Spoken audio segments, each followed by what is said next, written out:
ప్రేక్షకులందరికీ నమస్కారం. ఈరోజు మన స్టూడియోలో ప్రముఖ ఆధ్యాత్మికవేత్త జ్యోతిష్య పండితులు జయేష్ శర్మ గారు మనతో ఉన్నారు. గురువు గారితో మాట్లాడదాం. నమస్కారం గురుగారు. నమస్కారం గురుగారు, ఏప్రిల్ మాసంలో తులారాశి వారికి ఎలాంటి ఫలితాలు ఉండబోతున్నాయి గురుగారు? శ్రీ గురుభ్యో నమ. శ్రీ మహాగణాధిపతి నమ. శ్రీ మహాసరస్వతి నమ. హరి ఓం. శ్రీమాత్రే నమ. మనకి ఏప్రిల్ మాసంలో చైత్రమాసం తులారాశి యొక్క ఫలితాలు చూస్తే ముఖ్యంగా తులారాశి చిత్తానక్షత్రం 3-4 పాదాలు, అట్లాగే స్వాతి నక్షత్రం 4 పాదాలు, విశాఖ నక్షత్రం 3 పాదాలు తులారాశి. తులారాశి గ్రహస్థితి చూసినట్టయితే 12లో కుజుడు ఈ యొక్క కేతు ఉన్నాడు. అట్లానే 6లో శని, రాహు, శుక్రుడు, బుధుడు, రవి, తదుపరి రవి 7వ స్థానంలో సంచారం చేస్తున్నాడు. రవి ఏప్రిల్ 13వ తారీఖు తర్వాత నుంచి. అలానే కురుడు వచ్చేసి 8వ స్థాన సంచారము. ఆ యొక్క కుజుడు వీరికి 10వ స్థాన సంచారం. ఈ విధంగా ఉండేటప్పటికీ తులారాశి వారికి ముఖ్యంగా జన్మస్థానంలో ఏదైతే ఈ యొక్క 12లో కేతు ఉన్నాడో కొంతవరకు ఇంకా ప్రతికూలంగానే ఉంటుంది వాతావరణం అనేటువంటిది. అనుకున్న పనులు ఈజీగా నెరవేరకపోవటం, ఆయన స్తబ్దుగా ఉండడం వాతావరణంలో. తర్వాత 6లో శని వచ్చాడు కాబట్టి కొంతవరకు సమస్య పరిష్కారానికి నోచుకోవటం ప్రారంభమవుతడం. అలానే 6లో ఉండడం వల్ల శత్రు పరాజయం, అంటే కొన్ని రుణాలు చేయటం, ఆదాయానికి సంబంధించి కూడా కొన్ని ఇబ్బందులు కలగటం, తద్వారా రుణం చేయటం. తర్వాత కొన్ని కొత్త విషయాలంటే ఏదైనా రుణం చేయాల్సి వచ్చిన పరిస్థితి వస్తుంది. ఎందుకంటే 10లో కుజుడు ఉండడం వల్ల ఆర్థికంగా కొద్ది ఇబ్బందులు కలగటం, అందులో వృత్తి వ్యాపారాల్లో కానీ ఉద్యోగంలో కానీ బాగా కష్టతరంగా ఉండటం, అనుకున్న పనులు సాధించకపోవటం, ఏదో మనం వృత్తి చేస్తున్నాం కానీ ఏది మెలకువలు ఉండటం లేదే అని ఒక చిన్న స్తబ్దత ఉంటుంది మనసులో. తర్వాత ఈ యొక్క శుక్రుడు, బుధుడు కూడా 6లో ఉండటం వల్ల ఆర్థికంగా పెద్దగా లాభదాయకంగా ఉండదు. బుద్ధిబలం ప్రదర్శించినా కూడా కొంతవరకు పనులు కాకపోవటం. తర్వాత ఈ యొక్క గురుడు కూడా 8మంలో ఉండటం ప్రతికూలంగానే ఉన్నాయి పరిస్థితులు అని చెప్పచ్చు. ఈ యొక్క తులారాశి వారికి నెల మీరు ఏది తీసుకున్నా కూడా వ్యవహారాల్లో కొంతవరకు ముందుకు సాగుతాయి. ఒక్క అడుగు అయితే ముందరికి వెళ్తుంది. ధనపరంగా కూడా ముందరికి వెళ్ళే అవకాశం ఉంటుంది. అలానే కోర్టు వ్యవహారాలకు వచ్చి కూడా కొంత ముందరికి వెళ్తాయి. ఏం చేద్దాము ఏంటో పరిష్కారం అనేది వస్తుంది. తర్వాత వివాహాది శుభ కార్యక్రమాలకి ఇంకా అలానే ఉంటుంది పరిస్థితి, మాత్రం ముందరికి వెళ్ళదు. గృహారంభ గృహప్రవేశాదులకు వస్తే కూడా ఏంటా మనం ఏ విధంగా ఉన్నాం, ఏ విధంగా చేయగలుగుతాం అనే ఆలోచనలో పడతారు. అంతే ముందరికి వెళ్దామని ఆలోచన వస్తుంది, కొందాం అనుకుంటారు కానీ ముందరికి వెళ్ళిన తర్వాత ఆగిపోవటం, లేదా ఏం చేద్దామనే ఆలోచనలో ఉంటారు. ఇవన్నీ జరుగుతూ ఉంటాయి. విద్యార్థులకి ఇది యోగదాయకంగానే ఉంది, పాస్ అయ్యే అవకాశం ఎక్కువగా ఉంది. అటువంటి ఇబ్బందులు ఏం లేవు. విదేశీ ప్రయత్నం చేసేవాడిని కూడా యోగదాయకంగా ఉంది. కానీ ఉద్యోగాల్లో మాత్రం కఠినంగా ఉండడం, ఉద్యోగాలు పోవటం, లేదా కఠినతరంగా వాళ్ళని కొన్ని క్రమశిక్షణ వంటివి ఉండడం, ఇవన్నీ కూడా కొంచెం ఇబ్బందికరంగానే గోచరిస్తుంది. ఏంటి పరిస్థితి ఇట్లా ఉంది అని కొంతవరకు చెప్పాలంటే మనస్పర్ధగా ఉండడం అనేది అవకాశం ఎక్కువగా ఉంటుంది ఈ యొక్క తులారాశి వారికి. గురుగారు, ఏదన్నా వ్యాపారాలు పెట్టుకోవాలి అనుకుంటే ఎలాంటి వ్యాపారాలు బాగుంటాయి అంటారు? వ్యాపారం అనేది అయితే ఈ నెల వద్దని చెప్పడం మంచిది. దాచుకోవడం బెటర్ అంటారు. ఎందుకంటే ఖర్చులు అధికంగా కనబడుతున్నాయి.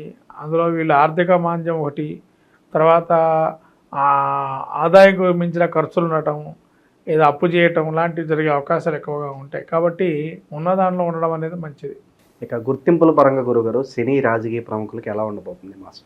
కొంత గుర్తింపుకి వస్తే కనుక ఇంకా స్తబ్దుగానే ఉంటుంది, పెద్దగా అందిపుచ్చుకే ధోరణి ఉండదు. ఏవి వీళ్ళకి ఇప్పటికైతే ఇంకా అంత ఆశాజనకంగా లేదు ఈ మంత్ అనేది చెప్పచ్చు. ఈ యొక్క మాసం అనేది ఏప్రిల్ మాసం. ఇంకా పై మాసాల్లో ఏమన్నా మంచి చేకూరుతుందేమో అనుకోవాలి. ఎందుకంటే ఈ మాసంలో అయితే పెద్దగా గ్రహాలు అన్నీ ప్రతికూలంగానే ఉన్నాయి, ఏది మంచిగా లేదు. ఎందుకంటే కుజుడు దృష్టి తులారాశి మీద పడ్డది, కుజుడు యొక్క చతుర్థ దృష్టి. అందుకని కంఫర్ట్ జోన్స్ ఏవైతే ఉంటాయో ఒక్కసారిగా కంఫర్ట్స్ ఏదైతే అనుభవించారో అది కొద్దిగా ఇబ్బందికరంగా ఉండడం, తర్వాత ఏం చేద్దాం అనేది. తర్వాత వీళ్ళకి తులారాశికి చతుర్థ పంచమ స్థానం కుజుడు దృష్టి ఉండదు అన్నది. వాళ్ళు అక్కడ కూడా కొంత వైఖరి ఏదైతే ఉందో మొండిగా ఉండటం. అంటే ఇప్పుడు ఒకళ్ళు ఏదన్నా ఒక మధ్యవర్తిత్వం చేయడానికి వెళ్తారు. ఆ మధ్యవర్తిత్వం చేసేటప్పుడు ఏమవుతుందంటే ఇంత కాదు ఇంత అని అనుకున్నా కూడా కొద్దిగా కష్టంగా ఉంటుంది. ఆ వైఖరి అనేది పోదు. ఇంకా దానికి ఏదో విధంగా కింద మీద పడుతూ కాకపోతే ఇంకో నెలైనా ఉంటుందని ఆలోచన చేయటం. తర్వాత గురువు దృష్టి మళ్ళీ ఇక్కడ దీని మీద గుత్తల మీద పడటం లేదు, అంటే క్రూర దృష్టి ఎక్కువ ఉంది. క్రూర దృష్టి అంటే కుజుడి దృష్టి అంత మంచిది కాదు. పాపగ్రహం, జనులకు నీచలో ఉన్న గ్రహం పాపగ్రహం కూడా. తులారాశికి ఏంటంటే కుజుడి వల్ల ఇబ్బందులు ఎక్కువగా గోచరిస్తున్నాయని అర్థమైంది ఇక్కడ. కాబట్టి అందుకే ఈ స్తబ్దుగా ఉంటుంది ఈ మాసం. అంటే కుజస్తంభన పేరునే ఉన్నారు కాబట్టి ఆ స్తంభం నుంచి బయటకు వచ్చాడు కాబట్టి కుజుడు ఇంకా కొద్దిగా విపరీతమైన చర్యల్లోనే ఉంటాడు ఇంకా. కాబట్టి అంతగా ముందరకు వచ్చే అవకాశం ఎక్కువగా లేదు. గురుగారు, ఇంకా మెరుగైన ఫలితాలు పొందడానికి ఎలాంటి రెమెడీస్ చేసుకుంటే వీళ్ళు బాగుంటుంది అంటారు? అయితే వీళ్ళు కొన్ని విజయాలు సాధించాలనుకుంటే మాత్రం ద్వితీయార్థం కొంత బాగుంటుంది.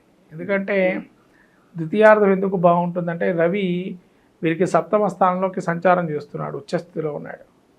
కాబట్టి రాజప్రసాదాలు, రాజమార్గంలో ప్రభుత్వ మూలకంగా ధనం ఏవైతే ఉన్నాయో ఆ కాంట్రాక్టర్లు కానీ, లేకపోతే ప్రభుత్వంతో బకాయి పడిన సొమ్ము రావటానికి కానీ, లేదా ఆగిపోయిన సొమ్ము ఎక్కడైనా ఉంటే అవి మళ్ళీ తిరిగి రావటం కానీ అవి వస్తాయి. వాటికైతే బాగుంది. ఓకే. ఇక వీళ్ళు ఏం పూజలు చేసుకోవాలా, ఏం దానాలు అని అనుకున్నట్లయితే కనుక ముఖ్యంగా కుజుడు సుబ్రహ్మణ్య ఆరాధన బాగా చేసుకోవటం మంచిది. ప్రతినిత్యం సుబ్రహ్మణ్య అష్టోత్తరం చేయటం, గణపతి ఆరాధన చేయటం అనేది మంచిది. అట్లానే బుధుడు నీచలో విష్ణు సహస్రనామ పారాయణ, లక్ష్మీనారాయణ హృదయం లాంటి పారాయణ చేసుకోవడం వల్ల మంచి చేకూరుతుంది. ఈ యొక్క ఏప్రిల్ మాసంలో మనకు ముఖ్యంగా చైత్రంలో ముఖ్యంగా చెప్పాల్సినటువంటి శ్రీరామనవమి అందరికీ కూడా చెప్పదగిన విషయం. అట్లానే వసంత నవరాత్రులు, అలానే మహావీర జయంతి, హనుమత విజయోత్సవము, సంకష్టహర చతుర్థి, మత్స్య జయంతి, ఇలా అనేక రకాలైనటువంటి మళ్ళీ తమిళ సాంప్రదాయ విశ్వత్ పుణ్యకాలము, ఇలా అనేక అనంగ త్రయోదశి, రకరకాలైనటువంటి పుణ్యమైనటువంటి మాసంలో మనకు చాలా అలానే మనకు చివరి వారాంతంలో ఏప్రిల్ వారాంతం అక్షతృతీయ 30వ తారీఖు అయింది, ఏప్రిల్ 30. ఇలా ఈ యొక్క మాసం చైత్రమాసం ముఖ్యంగా మనం చూసుకున్నట్టయితే మనకు ముఖ్యంగా ఈ యొక్క మాసంలో ప్రథమంగా ఆచరించేటువంటిది వసంత నవరాత్రులు, అట్లనే శ్రీరామనవమి. ప్రతి ఇంట ప్రతి అస్మిన్ దేశే అస్మిన్ రాష్ట్రే అస్మిన్ పట్టణే అని చెప్పి సంకల్పం చెప్పి శ్రీరామ మీద సస్యశ్యామలం చేస్తూ సకలమైనటువంటి ధనధాన్య సంపత్తులు కలగాలని, లోకమంతా సుభిక్షంగా ఉండని, క్షామమంతా కూడా పోయి రాజ్యం కూడా సుభిక్షంగా రామరాజ్యంగా వేళాలని మనం కోరుకుంటూ కళ్యాణోత్సవం చేసుకుంటాం. అలానే హనుమత విజయోత్సవం, రాముల వారు ఎప్పుడైతే అయోధ్యకి ఏతించాలనుకున్నారో ఆ రావణాసుర సంహారమైన తర్వాత ఆ యొక్క అయోధ్యకు చేరుకున్న సమయంలో హనుమత విజయోత్సవం ఒక సభ చేసి, సభలో జరిగిన సంఘటన ద్వారా విజయోత్సవాన్ని అప్పుడు రాముల వారు ప్రకటించడంతో హనుమత విజయోత్సవంగా చేపట్టి, విజయయాత్రగా చేపట్టి అటువంటి మహత్తరమైనటువంటి రోజు చైత్ర పౌర్ణిమ అంటారు. అలా చైత్ర పౌర్ణిమ అని కూడా ఈ రకమైనటువంటి శుభకార్యాలని కూడా చైత్ర మాసం నుంచి మనం ప్రారంభం చేస్తుంటాం, ఇవాళ శుభ కార్యక్రమాలు. అలానే మత్స్య జయంతి, మనకు వేదాలని రక్షింపజేసి మళ్ళీ బ్రహ్మ దేవుడికి అప్పచెప్పినటువంటి మహావిష్ణువు యొక్క స్వరూపమే మత్స్య జయంతి అంటారు. కాబట్టి మత్స్య జయంతిలో కూడా మనకు సోమకాసురుని రాక్షణ సంహారం చేసి ఆ మత్స్య స్వరూపాన్ని మనకు విష్ణుమూర్తిగా స్వరూపాన్ని భావన చేస్తూ అనేక రకాలైన శుభ కార్యక్రమాలకి మత్స్య యంత్రాన్ని వాడుతూ ఉంటాం. అట్లా మత్స్య యంత్రానికి కూడా అనేక విధాలుగా ఈ యొక్క రోజుల్లో కనుక పూజ చేసుకున్నట్లయితే చాలా విశేషంగా ఉంటాయి యంత్రస్థాపనలు. ఇలా మహత్తరమైన మాసం చైత్రమాసంగా మనం చూసుకుంటున్నాము. ఈ చైత్రమాసంలో అందరికీ కూడా శ్రీరామనవమి శుభాకాంక్షలు తెలుపుతూ, అట్లానే లోకము కూడా సుభిక్షంగా సస్యశ్యామలంగా లోక కళ్యాణార్థం అందరికీ కూడా ఎటువంటి ఈతి బాధల్ని తొలగిపోయి, కరువు కాటకాలని తొలగిపోయి రామరాజ్యంతో సుభిక్షంగా ఉండాలని కోరుకుంటూ, ఏప్రిల్ మాసంలో ఓవరాల్గా తులారాశి వారికి ఏ విధంగా ఉండబోతుందో చాలా బాగా వివరించారు గురుగారు. ధన్యవాదాలు.